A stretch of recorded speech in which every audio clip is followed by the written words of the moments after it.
उस अंक कहते हैं गोदी को। आज मैया ने अपनी गोदी में बिटिया को ले लिया और कुशल पूछी, बेटी कैसी हो, ठीक हो? कहा मैया मैं तो ठीक हूँ। भोलेनाथ कैसे है? कि वो भी ठीक है, सब जीव पर्वत पर सही है, सही है। अब मैया कहने लगी, बेटी तू यहाँ क्यों आई? सती कहने लगी, मैया तुम मुझसे कह रही हो? हाँ। बेटी मैं इसलिए नहीं कह रही कि मैं तुझे चाहती नहीं हूं ना, मैं इसलिए कह रही कि मैं अभागी मां हूं जो अपनी बेटी को मैंने निमंत्रण भी नहीं भेज पाया। मैं वो अभागी मां हूं जो बेटी के साथ में मैंने दामाद को नहीं पाया। बेटी चली जा तू यहां से। ये मां और बेटी की बात हो रही है, तब तक प्यारे दक्ष आ गया। दक्ष ने जैसे ही देखा मां और बेटी को, एकदम नजर पड़ी सती पर। दक्ष कहने लगा, सती क्यों भाई,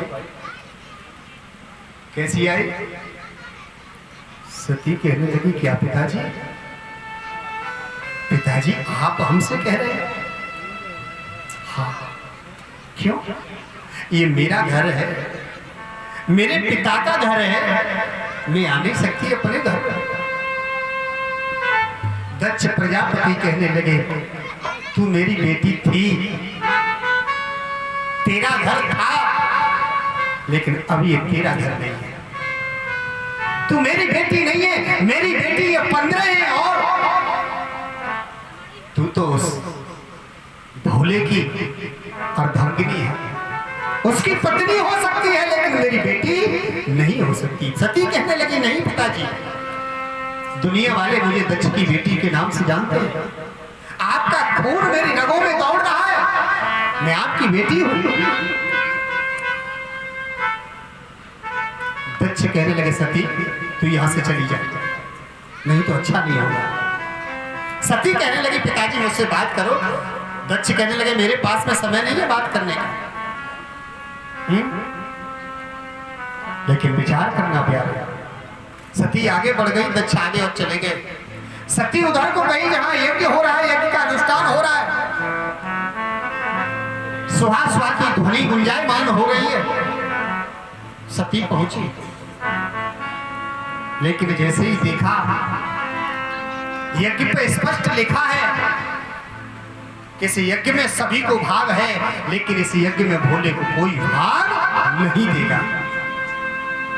जैसे ही सती ने ये देखा, लेकिन मैया वो विचार करना, हमारी माताएं दुनिया के सब कष्ट सहन कर सकती हैं, लेकिन पति का अपमान कभी सहन नहीं कर सकती। सब कुछ सहन किया सती ने, कुबोल सहे, बहनाओं के पिता के कटु वचन सहे, लेकिन सती को कोई ज्यादा परेशानी नहीं हुई। जैसे ही देखा इस यज्ञ में भोले को कोई भाग नहीं है, सही सती कहने लगी, अब मेरा जीने से कोई फायदा नहीं, अब तो मैं शरीर को छोड़ दूं को चाहता। सती यज्ञ के पास में पहुंची। यज्ञ के पास में जब पहुंची है ना सती, सती ने क्या किया, यज्ञ कुंड के पास में जाकर के उत्तर दिशा में आज मौन होकर के सती, पहले सती ने आचमन किया, पीला वस्त्र ओढ़ लिया, आंखें मूंद करके शरीर छोड़ने के लिए सती योग मार्ग में स्थिर हो गई। लेकिन भागवत, श्रीमद् भागवत में तो यही प्रमाण है, लेकिन बहुत से वक्ता लोग कहते थे कि सती कुंड में कूद पड़ी, लेकिन ऐसा इधर तो नहीं है कुछ। लेकिन भक्तों विचार करना, आज सती ने एक बात कही क्या?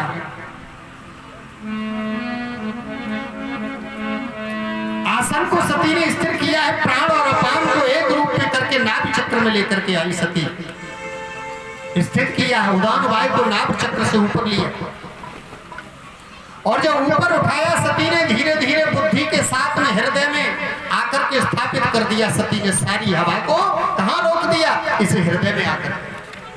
और जब हृदय में सती ने जब रोका है, आज यहां से भी हृदय में स्थित वायु होती है, उसको कंठ मार्ग पर सती लेके आई। यहां कंठ मार्ग पर जब सती ले आई, यहां से भी हवा को सती ने खींचा है, त्रिकुटी पे लेकर के आई। यहाँ पे अपनी प्राण वायु को सती ने रोक लिया और जैसे ही रोका है और भ्रकुटियों में लाकर के सती ने अपने शरीर में अग्नि प्रज्वलित की है और अग्नि प्रज्वलित की। और प्रज्वलित करने के बाद में सती ने एक ही बात कही है क्या?